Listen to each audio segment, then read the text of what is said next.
ನಮಸ್ಕಾರ. ಮಹಿಳೆಯರ ಹೃದಯದ ಆರೋಗ್ಯದ ಬಗ್ಗೆ ನಾವಂದುಕೊಂಡಿರೋದು ಕೇವಲ ಅರ್ಧ ಸತ್ಯ ಮಾತ್ರ ಅಂತ ನಿಮ್ಗೆ ಗೊತ್ತಾ? ಬನ್ನಿ, ಇತ್ತೀಚಿನ ಪ್ರಮುಖ ವೈದ್ಯಕೀಯ ಚರ್ಚೆಗಳ ಆಧಾರದ ಮೇಲೆ ಸಿದ್ಧಪಡಿಸಿರುವ ಈ ಎಕ್ಸ್ಪ್ಲೇನರ್ನಲ್ಲಿ ಪ್ರತಿಯೊಬ್ಬರೂ ತಿಳಿದುಕೊಳ್ಳಲೇಬೇಕಾದ ನೈಜ ವಾಸ್ತವಗಳನ್ನ ಬಿಚ್ಚಿಡೋಣ. ತಡಮಾಡೋದು ಬೇಡ, ನೇರವಾಗಿ ವಿಷಯಕ್ಕೆ ಹೋಗೋಣ. ಸರಿ, ಈಗ ನೇರವಾಗಿ ವಿಷಯಕ್ಕೆ ಬರೋಣ. ನಿರ್ಲಕ್ಷಿಸಲ್ಪಡುವ ಆ ಮೌನ ಹೃದಯಾಘಾತದ ಲಕ್ಷಣಗಳು ಯಾವುವು? ಈ ಪ್ರಶ್ನೆ ನಮ್ಮೆಲ್ಲರನ್ನೂ ಎಚ್ಚರಿಸಬೇಕಾಗಿದೆ. ನಿಮ್ಗೆ ಆಶ್ಚರ್ಯವಾಗಬಹುದು, ಪುರುಷರಿಗಿಂತ ಮಹಿಳೆಯರಲ್ಲಿ ಹೃದಯಾಘಾತದ ಲಕ್ಷಣಗಳು 50% ಭಿನ್ನವಾಗಿರುತ್ತವೆ ಮತ್ತು ಎಷ್ಟೋ ಬಾರಿ ತಪ್ಪಾಗಿ ನಿರ್ಣಯಿಸಲ್ಪಡುತ್ತವೆ. ಹೃದಯಾಘಾತ ಅಂದ್ರೆ ಕೇವಲ ಎದೆನೋವು ಮಾತ್ರ ಅಲ್ಲವೇ ಅಲ್ಲ. ನಮಗೆ ತಿಳಿದಿರೋ ವಿಷಯಕ್ಕೂ ಮತ್ತು ನಾವು ತಿಳಿಯಬೇಕಾದ ಗುಪ್ತ ಲಕ್ಷಣಗಳಿಗೂ ನಡುವೆ ಒಂದು ದೊಡ್ಡ ಮತ್ತು ಬಹಳ ಅಪಾಯಕಾರಿ ಅಂತರವಿದೆ. ವಿಭಾಗ 1: ಹೃದಯದ ಆರೋಗ್ಯದ ವಾಸ್ತವ, ತಡೆಗಟ್ಟುವಿಕೆಯಲ್ಲಿನ ಅಡೆತಡೆಗಳನ್ನು ಮುರಿಯುವುದು. ಈ ಎಕ್ಸ್ಪ್ಲೇನರ್ನ ಪ್ರಮುಖ ಆಧಾರ ಸ್ತಂಭಗಳೆಂದ್ರೆ ಈ ವಾಸ್ತವಗಳನ್ನ ನಮ್ಮ ಮುಂದೆ ತೆರೆದಿಟ್ಟ ಪ್ರಖ್ಯಾತ ವೈದ್ಯರಾದ ಡಾಕ್ಟರ್ ಅಪರ್ಣಾ ಜಸ್ವಾಲ್, ಡಾಕ್ಟರ್ ಸರಿತಾ ರಾವ್ ಮತ್ತು ಡಾಕ್ಟರ್ ಸುಜಾತಾ ವಿಪ್ಪರ್ಲಾ. ಮಹಿಳೆಯರ ಹೃದಯದ ಲಕ್ಷಣಗಳು ಪುರುಷರಿಗಿಂತ ಹೇಗೆ ಭಿನ್ನವಾಗಿರ್ತವೆ ಅನ್ನೋದ್ರ ಬಗ್ಗೆ ಈ ತಜ್ಞರು ಅತ್ಯಮೂಲ್ಯವಾದ ಒಳನೋಟಗಳನ್ನು ನೀಡಿದ್ದಾರೆ. ವಿಭಾಗ 2: ವಿಶಿಷ್ಟ ಹೃದಯದ ಸವಾಲುಗಳು, ತಪ್ಪು ಕಲ್ಪನೆಗಳನ್ನು ಮೀರಿ ನಿಲ್ಲುವುದು. ಈಗ ಇಲ್ಲಿ ಗಮನಿಸಬೇಕಾದ ನಿಜಕ್ಕೂ ಆಸಕ್ತಿದಾಯಕವಾದ ವಿಷಯ ಏನಪ್ಪಾ ಅಂದ್ರೆ, ನಾವು ಸಾಮಾನ್ಯವಾಗಿ ಅಂದುಕೊಳ್ಳುವ ಲಕ್ಷಣಗಳಿಗೂ ಮತ್ತು ಮಹಿಳೆಯರಿಗೆ ಮಾತ್ರ ಎದುರಾಗುವ ಗುಪ್ತ ಸವಾಲುಗಳಿಗೂ ಇರುವ ವ್ಯತ್ಯಾಸ.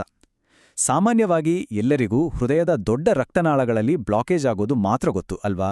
ಆದರೆ ಮಹಿಳೆಯರಲ್ಲಿ ಹೆಚ್ಚಾಗಿ ಮೈಕ್ರೋವ್ಯಾಸ್ಕ್ಯುಲರ್ ಡಿಸೀಸ್ ಅಂದ್ರೆ ಸಣ್ಣ ರಕ್ತನಾಳಗಳ ಕಾಯಿಲೆ ಕಂಡುಬರುತ್ತದೆ.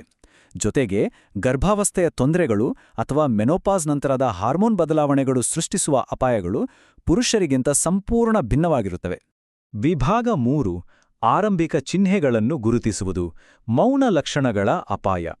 ಮೌನ ಹೃದಯಾಘಾತದ ಲಕ್ಷಣಗಳು ಎಷ್ಟೋ ಬಾರಿ ನಮ್ಮ ಗಮನಕ್ಕೆ ಬರೋದೇ ಇಲ್ಲ. ಸಮಯ ಮೀರುವ ಮುನ್ನವೇ ಈ ಎಚ್ಚರಿಕೆ ಗಂಟೆಯನ್ನು ನಾವು ಗುರುತಿಸಲೇಬೇಕು. ಮಹಿಳೆಯರಲ್ಲಿ ವಿಪರೀತ ಸುಸ್ತು, ದವಡೆ ಅಥವಾ ಬೆನ್ನುನೋವು, ವಾಕರಿಕೆ ಮತ್ತು ಉಸಿರಾಟದ ತೊಂದರೆಯಂತಹ ಲಕ್ಷಣಗಳು ಕಾಣಿಸಿಕೊಳ್ತವೆ. ಇದನ್ನ ಕೇವಲ ಗ್ಯಾಸ್ಟ್ರಿಕ್ ಅಥವಾ ಸ್ಟ್ರೆಸ್ ಅಂತ ಕಡೆಗಣಿಸಿದ್ರೆ ಅದು ಪ್ರಾಣಕ್ಕೆ ಅತ್ಯಂತ ಅಪಾಯಕಾರಿ. ದಯವಿಟ್ಟು ಇದು ನೆನಪಿರ್ಲಿ. ವಿಭಾಗ 4: ತಡೆಗಟ್ಟುವ ಆರೈಕೆಗೆ ಆದ್ಯತೆ, ರೋಗ ಶುರುವಾಗುವ ಮುನ್ನವೇ ತಡೆಯಿರಿ. ಸರಿ, ಈ ಪ್ರಕ್ರಿಯೆ ಹೇಗೆ ಹಂತ ಹಂತವಾಗಿ ಸಾಗುತ್ತೆ ಅಂತ ಈಗ ನೋಡೋಣ. ಮೊದಲನೇದಾಗಿ ಆರಂಭಿಕ ಮೌನ ಲಕ್ಷಣಗಳನ್ನು ಕರಾರುವಾಗಿ ಗುರುತಿಸುವುದು. ಎರಡನೇದಾಗಿ ಸ್ವಲ್ಪವೂ ವಿಳಂಬ ಮಾಡದೆ ಪ್ರಮುಖ ಆರೋಗ್ಯ ತಪಾಸಣೆಗಳಿಗೆ ಒಳಗಾಗುವುದು. ಮತ್ತು ಮೂರನೇದಾಗಿ ದೈನಂದಿನ ಜೀವನದಲ್ಲಿ ಮುಂಜಾಗ್ರತಾ ಕ್ರಮಗಳಿಂದ ಕಟ್ಟುನಿಟ್ಟಾಗಿ ಅಳವಡಿಸಿಕೊಳ್ಳುವುದು. ಈ 3 ಹೆಜ್ಜೆಗಳೇ ನಮ್ಮ ಹೃದಯದ ಆರೋಗ್ಯದ ಭದ್ರ ಬುನಾದಿ. ಇಲ್ಲಿ ಗಮನಿಸಬೇಕಾದ ಮುಖ್ಯವಾದ ವಿಚಾರ ಅಂದ್ರೆ, ಮುಂಜಾಗ್ರತೆ ಅನ್ನೋದು ಕೇವಲ ವಯಸ್ಸಾದವರಿಗೆ ಮಾತ್ರ ಸೀಮಿತವಲ್ಲ. ಇದು ಆಲ್ಫಾ ಪೀಳಿಗೆಯಿಂದ ಅಂದ್ರೆ ಬಾಲ್ಯದಿಂದಲೇ ಪ್ರಾರಂಭವಾಗಬೇಕು. ಜೆನ್ ಝಿ ಯುವಜನತೆ ತಮ್ಮ 20ರ ಹರೆಯದಲ್ಲಿಯೇ ಆರೋಗ್ಯಕರ ಜೀವನ ಶೈಲಿ ರೂಢಿಸಿಕೊಳ್ಳಬೇಕು. ಇನ್ನು ವಯಸ್ಕರಾದ ಮೇಲೆ ನಿಯಮಿತ ತಪಾಸಣೆಗಳನ್ನು ಕಡ್ಡಾಯವಾಗಿ ಮಾಡಿಸಿಕೊಳ್ಳಲೇಬೇಕು. ಇದೊಂದು ನಿರಂತರವಾದ ಜೀವನಮಾನದ ಪ್ರಕ್ರಿಯೆ ಅಂತಾನೆ ಹೇಳಬಹುದು.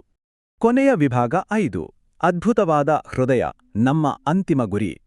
ಹಾಗಾಗಿ ಇಲ್ಲಿನ ಅತಿ ಮುಖ್ಯವಾದ ಅಂಶ ಏನೆಂದ್ರೆ, ಅದ್ಭುತವಾದ ಹೃದಯವಿದ್ರೆ ಜೀವನವೂ ಅದ್ಭುತವಾಗಿರುತ್ತೆ. ಆರೋಗ್ಯದ ಬಗ್ಗೆ ಇಂದು ನಾವು ತೆಗೆದುಕೊಳ್ಳುವ ಸಣ್ಣ ಆದರೆ ಸಕ್ರಿಯ ಹೆಜ್ಜೆಗಳು ಖಂಡಿತವಾಗಿಯೂ ಒಂದು ರೋಮಾಂಚಕ ಮತ್ತು ಆರೋಗ್ಯಕರ ಜೀವನಕ್ಕೆ ದಾರಿ ಮಾಡಿಕೊಡ್ತವೆ. ಇದರಲ್ಲಿ ಯಾವುದೇ ಡೌಟ್ ಇಲ್ಲ. ಅಂತಿಮವಾಗಿ ನಮ್ಮೆಲ್ಲರ ಮನಸ್ಸಿನಲ್ಲಿಯೂ ಮೂಡಬೇಕಾದ ಒಂದು ಪ್ರಬಲವಾದ ಪ್ರಶ್ನೆ ಇಲ್ಲಿದೆ. ರೋಗ ಬರುವ ಮುನ್ನವೇ ತಡೆಗಟ್ಟುವಿಕೆಗೆ ಮೊದಲ ಆದ್ಯತೆ ನೀಡಿ ಹೃದಯ ಕಾಯಿಲೆಯನ್ನ ಅದರ ಬೇರಿನಲ್ಲೇ ಸೋಲಿಸಲು ನಾವೆಲ್ಲರೂ ಸಿದ್ಧರಿದ್ದೇವೆಯಾ? ಈ ಮುಂಜಾಗ್ರತಾ ಮನಸ್ಥಿತಿಯು ಮಹಿಳೆಯರ ಆರೋಗ್ಯದ ದಿಕ್ಕನ್ನ ಖಂಡಿತವಾಗಿಯೂ ಬದಲಾಯಿಸಬಲ್ಲದು. ಈ ಎಕ್ಸ್ಪ್ಲೇನರ್ ನಿಮಗೆ ನಿಜಕ್ಕೂ ಉಪಯುಕ್ತವಾಗಿದಂತ ಭಾವಿಸ್ತೀನಿ. ಈ ಜೀವ ಉಳಿಸುವ ಪ್ರಮುಖ ವಿಚಾರಗಳನ್ನು ಎಲ್ಲೆಡೆ ಪಸರಿಸಲು ದಯವಿಟ್ಟು ಲೈಕ್ ಮಾಡಿ, ಶೇರ್ ಮಾಡಿ ಮತ್ತು ಇನ್ನಷ್ಟು ಉಪಯುಕ್ತ ಮಾಹಿತಿಗಾಗಿ ನಮ್ಮ ಚಾನೆಲ್ಗೆ ಸಬ್ಸ್ಕ್ರೈಬ್ ಆಗಲು ಮರೆಯದಿರಿ. ಜ್ಞಾನವನ್ನು ಹಂಚಿಕೊಳ್ಳೋಣ, ಆರೋಗ್ಯವನ್ನು ಕಾಪಾಡಿಕೊಳ್ಳೋಣ.